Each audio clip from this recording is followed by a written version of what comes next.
ਮੁੱਖ ਮੰਤਰੀ ਸਾਹਿਬ ਕਹਿ ਰਹੇ ਨੇ ਡੀਸੀ ਤੇ ਐਸਐਸਪੀ ਦੇ ਰਿਪੋਰਟ ਕਾਰਡ ਬਣਾਉਣੇ ਸ਼ੁਰੂ ਕੀਤੇ ਨੇ ਤੇ 75 ਦਿਨਾਂ ਬਾਅਦ ਹਰ 75 ਦਿਨਾਂ ਬਾਅਦ ਕਲਾਸ ਲੱਗੂਗੀ ਜੀ। 2.5 ਮਹੀਨੇ ਕਹਿ ਸਕਦੇ 2.5 ਮਹੀਨੇ ਬਾਅਦ। ਸਵਾ ਕੁ ਮਹੀਨੇ, ਹਾਂਜੀ ਸਵਾ ਕੁ 2 ਮਹੀਨੇ, ਹਾਂਜੀ ਹਾਂਜੀ ਸਵਾ ਕੁ 2 ਮਹੀਨਿਆਂ ਬਾਅਦ। ਜੀ। ਸੋ ਇਹ ਪ੍ਰਵੀਨ ਜੀ ਅਹਿਮ ਪਹਿਲੂ ਇਹ ਹੈ ਕਿ ਪਿਛਲੇ ਦਿਨੀ ਹੂੰ ਵਿਭਾਗਾਂ ਨਾਲ, ਅਧਿਕਾਰੀਆਂ ਨਾਲ ਸਰਕਾਰ ਨੇ ਬੈਠਕ ਕੀਤੀ। ਮੁੱਖ ਮੰਤਰੀ ਸਾਹਿਬ ਨੇ ਖੁਦ ਬੈਠਕ ਕੀਤੀ, ਪੰਜਾਬ ਭਵਨ 'ਚ ਲੰਮੀਆਂ ਬੈਠਕਾਂ ਚੱਲੀਆਂ। ਜੀ ਜੀ ਉਸ ਸਮੇਂ ਵੀ ਪ੍ਰਸ਼ਾਸਨਿਕ ਔਰ ਪੁਲਿਸ ਅਧਿਕਾਰੀਆਂ ਨੂੰ ਮੁੱਖ ਮੰਤਰੀ ਸਾਹਿਬ ਨੇ ਕਿਹਾ ਸੀ ਕਿ ਮੈਂ ਕੋਈ ਡੈਰੀ ਡੂਰੀ ਨਹੀਂ ਲਾਈ ਅਜੇ ਤੁਹਾਡੀ, ਠੀਕ ਹੈ।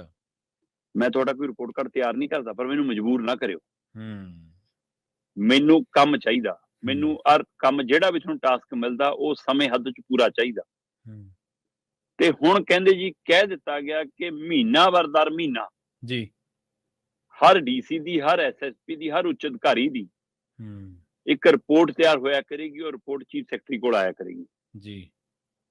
ਚੀਫ ਸੈਕਟਰੀ ਉਹਦੀ ਸਮੀਖਿਆ ਕਰਨ ਤੋਂ ਬਾਅਦ ਉਸ ਦਾ ਫਾਈਨਲ ਰੂਪ ਬਣਾ ਕੇ ਪੂਰਾ ਰਿਪੋਰਟ ਕਾਰਡ ਮੁੱਖ ਮੰਤਰੀ ਸਾਹਿਬ ਦੇ ਮੇਜ਼ ਤੇ ਰੱਖਿਆ ਕਰੇਗਾ। ਜੀ ਤੇ ਜੀ ਮੁੱਖ ਮੰਤਰੀ ਸਾਹਿਬ ਫਿਰ ਉਸ ਰਿਪੋਰਟ ਕਾਰਡ ਦੇ ਆਧਾਰ ਤੇ ਹਰ 75 ਦਿਨਾਂ ਬਾਅਦ ਡੀਸੀਆਂ ਦੀ ਵੱਖਰੀ, ਐਸਐਸਪੀਆਂ ਦੀ ਵੱਖਰੀ ਮੀਟਿੰਗ ਲਿਆ ਕਰਨਗੇ। ਠੀਕ ਹੈ। ਤੇ ਉਹਦੇ ਵਿੱਚ ਫਿਰ ਜਿਨ੍ਹਾਂ ਦੇ ਉੱਤੇ ਸਵਾਲੀਆ ਚਿੰਨ੍ਹ ਹੋਏਗਾ ਉਹਨਾਂ ਤੋਂ ਜਵਾਬ ਪੁੱਛਿਆ ਜਾਏਗਾ ਕਿ ਤੁਸੀਂ ਆਹ ਸਮਾਂ ਹੱਦ 'ਚ ਰਹਿੰਦੇ ਕੰਮ ਕਿਉਂ ਨਹੀਂ ਕੀਤਾ, ਇਹ ਕੰਮ 'ਚ ਖੜੋਤ ਕਿਉਂ ਆਈ, ਇਹ ਕੰਮ ਸਿਰੇ ਕਿਉਂ ਨਹੀਂ ਲੱਗਿਆ। ਸੋ ਉਹਦੀ ਰਿਪੋਰਟ ਦੇ ਵਿੱਚ ਜੇਕਰ ਕਹਿੰਦੇ ਤਸੱਲੀ ਵਕਤ ਜਵਾਬ ਨਹੀਂ ਮਿਲਦਾ ਜੀ ਜੀ ਫਿਰ ਸਰਕਾਰ ਐਕਸ਼ਨ ਵੀ ਲੈ ਸਕਦੀ ਹੈ। ਸੋ ਜੇਕਰ ਇਹ ਲੋਕ ਖੇਤੀ, ਸਮਾਜਿਕ ਕੰਮਾਂ ਲਈ, ਲੋਕਾਂ ਦੇ ਛੋਟੇ ਛੋਟੇ ਕੰਮਾਂ ਲਈ, ਜਿਵੇਂ ਮੋਟਰਸਾਈਕਲ ਵਾਲੀ ਹੁਣ ਵੀਡੀਓ ਬਣਵਾ ਕੇ ਚਲਵਾਈ ਸਰਕਾਰ ਨੇ ਕਿ ਦੇਖੋ ਜੀ ਮੋਟਰਸਾਈਕਲ ਅਸੀਂ ਵਾਪਸ ਲਿਆਂਦਾ ਬਾਬੇ ਦਾ, ਠੀਕ ਹੈ, ਉਸਨੂੰ ਪੂਰਾ ਇਸ਼ਤਿਹਾਰੀ ਕਲਿੱਪ ਬਣਾ ਕੇ ਚਲਾਇਆ। ਸੋ ਇਸ ਤਰ੍ਹਾਂ ਦੇ ਕਾਰਜ ਜਦੋਂ ਸਰਕਾਰ ਕਰਦੀ ਆ ਤਾਂ ਉਹਨਾਂ ਦੀ ਤਾਰੀਫ ਤਾਂ ਹੁੰਦੀ ਆ, ਪਰ ਮਾਨ ਸਾਹਿਬ ਨੂੰ ਇਹ ਵੀ ਪਤਾ ਕਿ ਪੰਜਾਬ ਦੇ ਥਾਣਿਆਂ ਦੇ ਵਿੱਚ ਇਕੱਲਾ ਇੱਕੋ ਮੋਟਰਸਾਈਕਲ ਨਹੀਂ ਖੜਾ ਸੀ, ਹਜ਼ਾਰਾਂ ਇਹੋ ਜਿਹੇ ਵਾਹਨ ਖੜੇ ਨੇ, ਸਾਈਕਲ, ਸਕੂਟਰੀ, ਮੋਟਰਸਾਈਕਲ, ਐਕਟਿਵੇ ਤੋਂ ਲੈ ਕੇ ਕਾਰਾਂ, ਟਰੱਕ ਤੱਕ ਜੀ ਜੀ ਜੀ ਜੀ ਖੜੇ ਹੀ ਕਾਗਜ਼ਾਂ 'ਚ ਗਲ ਗਏ।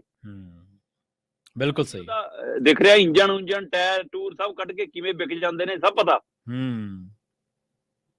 ਇਹ ਐਕਸ਼ਨ ਤੁਸੀਂ ਲਿਆ ਕਿ ਜੀ ਬੀਬਾ ਜੀ ਸੁਣੋ, ਬਾਬਾ ਜੀ ਦਾ ਮੋਟਰਸਾਈਕਲ ਪਹੁੰਚਦਾ ਕਰੋ, ਉਦੋਂ ਨੇ ਤੁਸੀਂ ਇਹ ਹੁਕਮ ਕਿਉਂ ਨਹੀਂ ਦਿੱਤਾ ਕਿ ਮੈਨੂੰ ਪੰਜਾਬ ਦਾ ਸਾਰਾ ਹਿਸਾਬ ਦਿਓ ਭਾਈ, ਕਿਹੜੇ ਕਿਹੜੇ ਥਾਣੇ 'ਚ ਕੀ ਖੜਾ, ਮੈਨੂੰ 3 ਦਿਨਾਂ 'ਚ ਕਲੀਅਰ ਚਾਹੀਦਾ। ਸਾਰੀ ਕਲੀਅਰ ਹੋ ਸਕਦੇ ਸੀ।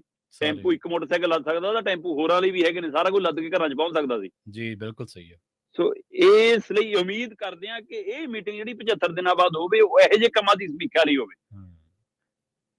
ਕਿ ਭਾਈ ਕਰੋ ਸਫਾਇਆ, ਜੇ ਕਰਨਾ ਮਾਮਲੇ ਨਿਬੇੜਨੇ ਆ ਤਾਂ ਨਿਬੇੜੋ, ਪਹਿਲਾਂ ਦੱਬੀ ਕਿਉਂ ਬੈਠੇ ਹੋ, ਕਿੱਥੋਂ ਕਿੱਥੋਂ ਝਾਕ ਰੱਖਦੇ ਹੋ, ਕਿੱਥੋਂ ਕਿੱਥੋਂ ਲੈ ਲੈਂਦੇ ਹੋ। ਸੋ ਇਸ ਲਈ ਆਸ ਜਾਗੀ ਹੈ ਜੀ ਇਸ ਕਿ ਮੁੱਖ ਮੰਤਰੀ ਸਾਹਿਬ ਐਕਸ਼ਨ ਮੋਡ 'ਚ ਆਉਣ।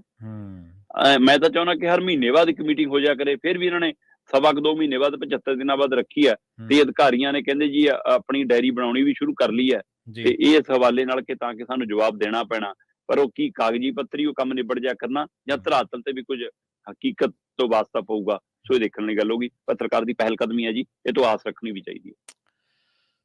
ਕਹਿਣਾ ਕਰਨਾ ਗੱਲ ਹੋਰ ਆ ਸ਼ਰਮਾ ਜੀ, ਅਮਲ ਦੇ ਵਿੱਚ ਉਹ ਚੀਜ਼ਾਂ ਨਜ਼ਰ ਆਉਣਗੀਆਂ, ਇਹ ਗੱਲ ਹੋਰ ਆ। ਆਪਾਂ ਅੱਗੇ ਵੀ ਇਹ ਗੱਲ ਕਹਿਣੇ ਹੁੰਦੇ ਹਾਂ, ਸਰਕਾਰ ਦੇ ਹੁਕਮਾਂ ਦੇ ਸੰਦਰਭ ਦੇ ਵਿੱਚ ਆਪਾਂ ਇਹ ਗੱਲ ਵਰਤਦੇ ਹੁੰਦੇ ਹਾਂ